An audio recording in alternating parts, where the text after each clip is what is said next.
Hey, welcome to the station. Here's where we talk trains, truth, and life.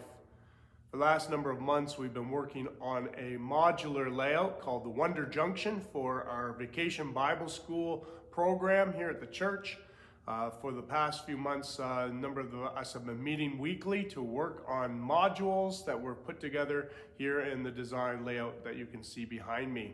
It has been a while since I've posted a video, and that's because we've been accumulating some of the footage and walking you through step by step from basically a plywood board to the modular layout which you see behind me. And so it's been sped up 2.5 hours worth of footage into about 20. Hey, you'll get a good idea of what it takes to put together a modular layout similar to what we have here, what we're calling Wonder Junction. Special thanks to Vitalina and Ninka and Sydney for their assistance and their design of their part of the module and helping move through painting and doing another of the other scenes. And so if you like this video, hit like and subscribe. You're welcome to watch a few of the other videos as we talk about trains, truth, and life. Welcome to the station. So how did we get started? How do you build a T-track module? So first, you want to pick a standard. Most modules follow the double track straight standard, but there are curved, straight track, single track, junction, custom scenic modules. The key is really matching the track placement so that everything connects properly. We use the double track straight standard on our Wonder Junction Railroad. You build the base. Use plywood or foam. Again, it's usually the 308 by 210 millimeter rectangle, raised on adjustable legs or blocks. The height standards vary slightly, but it's around 70 millimeters from table to track top, which is the most common. On our railroad, we used plywood base on some and MDF base on others. As for the height, we did deviate from the standard and we used a 1x3 for the frame. So this made the height slightly higher than the T-track standard. But because we did it consistently on all of our modulars, the layout works fine for our layout. You add track. It's easiest to use the snap-in Cato Unitrack in its proper position. It helps to use a jig or a template to ensure the alignment of those tracks. If you use joiners or feeders, you want to wire that into your track, and it's fairly easy to use. Speaking of wiring, we used what's called a DCC system, so we wired both sets of tracks with blue-white and white-blue system of wiring. And then we ran those wires to a Digitrax DCC controller to control our locomotives. Scenic time, scenery here, this is where the magic begins and your creativity can kick in. I mean, do you want a farm? Do you want a factory? Do you want a mountain? Do you want a fishing village? Do you want a waterfall? It goes on and on and on. Just don't let scenery block the track ends, because they're going to need to connect really cleanly. We used a rubber mat in some cases or a sheet of foam in other cases to create our scene on top of those. And then we placed those scenes onto the wooden module. This was so that the students in their scene, it wasn't locked in. It wasn't locked into that module, and it could be taken, it could be used in other platforms, or just put on display at home. Students, they cut foam using a foam cutter. They glued it in place. They shaped it to their liking and preference. You can use plaster cloth or Sculpt-A-Mold to cover the foam. We used a combination of Sculpt-A-Mold, and then there's a homemade recipe that I found another YouTuber recommending, which used egg cartons. It was blended in a blender. We added water and plaster to make a homemade plaster mold. And so we combined those two, plaster mold and that egg carton blend. After the sculpt-to-mold creation is hardened, the students added paint, different shades of ground cover, and then scenic elements like roads, bushes, trees, rail signs. Detail is what turns a plain box into a slice of wonder, especially for our Wonder Junction Railroad. The beauty of a modular style layout is the electric nature of each module. It's individual, yet it creates a scenic experience for all those who are viewing it. There's always lots to discover in each of these individual scenes. Next is storage and transport. Many hobbyists build custom totes, or they create crate or put it in crates, and it protects the modules in transit, moving it back and forth. Because of their size, you can usually carry a few of these in one trip. You are a legend.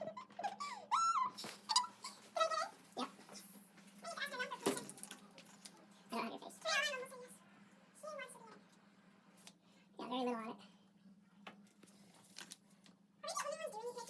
on it. What are some of the common pitfalls or some tips that we could suggest? Well, alignment is everything. So misaligned track can certainly derail a train or can prevent the connection from flowing properly or as it's intended to. So use guides, clamps, or jigs during your assembly. For our layout, some of the modules have track glued down and in place, and I've ballasted on it, while others have loose track sitting on top of the module. The loose track gave some flexibility, and it actually helped with the connection and running of the trains. In addition, it allows us to use that track later on if we want to use it in a different way. I'd suggest keeping it light. Heavy bases are a pain to move.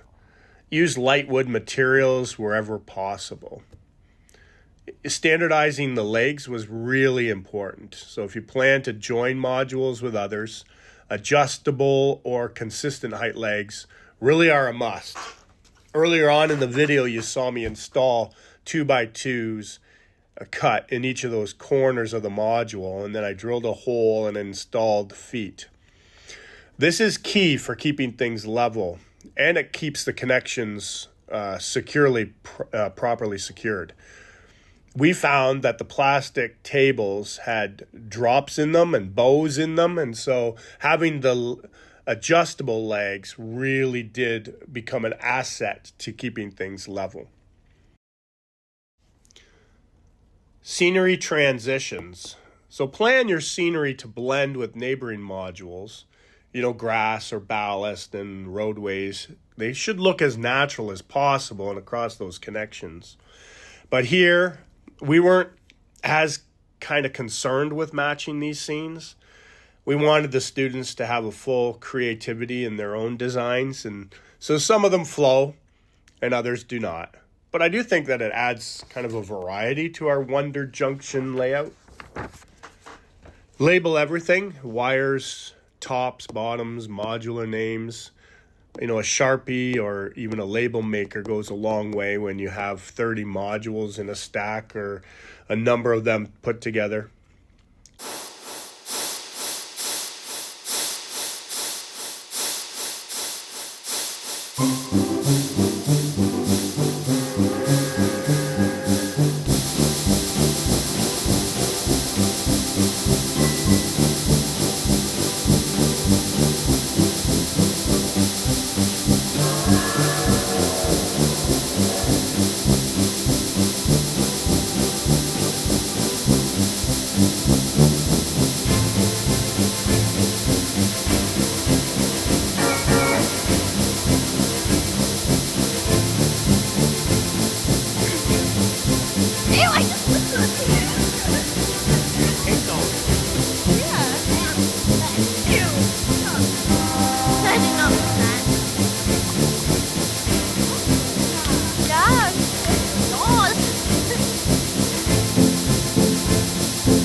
One more? Yep. It's like when you made a ghost outfit or something. Let's go, tonight, yeah. I think everyone laughs at me. Don't trip on your gown. We're gonna go this way.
T-Track is more than a personal project. It is a social experience. Like around the world, T-Track clubs gather at train shows or in libraries, community spaces, or community centers. Some layouts feature 100 plus modules connected to form towns and mountains and rail yards, and even create sound and scenic experiences. In places like Germany, Australia, even in Canada and the US, T-Track is bridging generations. There's kids, there's teenagers, parents, retirees. They're all contributing modules to one big railway family.